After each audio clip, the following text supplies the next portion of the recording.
সন্দ্বীপের প্রবাসীরা বদলে দিচ্ছে বাংলাদেশ। প্রতিদিন হাজার হাজার কিলোমিটার দূরে দাঁড়িয়ে কেউ নির্মাণ করছে দুবাইয়ের শহর, কেউ চালাচ্ছে ইউরোপের ব্যবসা। অথচ তাদের পাঠানো টাকায় বদলে যাচ্ছে বাংলাদেশের গ্রাম, শহর আর আমাদের সন্দ্বীপ। চট্টগ্রামের সন্দ্বীপ উপজেলার জনসংখ্যা বর্তমানে প্রায় ৩,২৭,০০০-এর বেশি।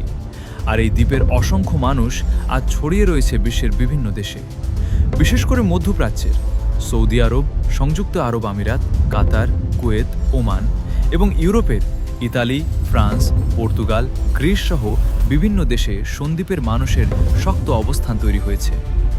কেউ নির্মাণ শ্রমিক, কেউ রেস্টুরেন্ট ব্যবসায়ী, কেউ ডেলিভারি কর্মী, আবার কেউ গড়ে তুলেছে নিজের ব্যবসা। বাংলাদেশ ব্যাংকের তথ্য অনুযায়ী ২০২৫ সালে বাংলাদেশে রেমিটেন্স এসেছে প্রায় ৩২.৮ বিলিয়ন মার্কিন ডলার। অর্থনীতিবিদদের মতে বাংলাদেশের বৈদেশিক মুদ্রার অন্যতম প্রধান শক্তি এখন প্রবাসী আয়। আর সেই প্রবাসী আয়ের বড় অংশ আসে চট্টগ্রাম অঞ্চলের মতো প্রবাসী নির্ভর এলাকা থেকে। সন্দ্বীপেও প্রবাসীদের পাঠানো টাকায় বদলে যাচ্ছে পুরো অর্থনীতি।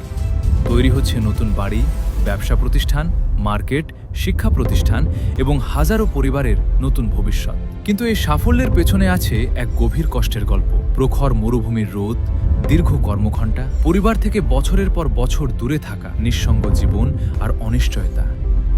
অনেক বাবা সন্তানের বড় হওয়া দেখতে পারেন না, অনেক মা অপেক্ষা করেন বছরের পর বছর, অনেক তরুণ নিজের যৌবন কাটিয়ে দেয় বিদেশের কঠিন বাস্তবতায়। তবুও তারা থামে না, কারণ তাদের ঘামে বেঁচে থাকে পরিবার, চলে দেশের অর্থনীতি আর বদলে যায় আমাদের সন্দ্বীপ। যারা হাজার মাইল দূরে থেকেও দেশের স্বপ্ন বাঁচিয়ে রেখেছে, তারা শুধু প্রবাসী নয়, তারা বাংলাদেশের নীরব যোদ্ধা।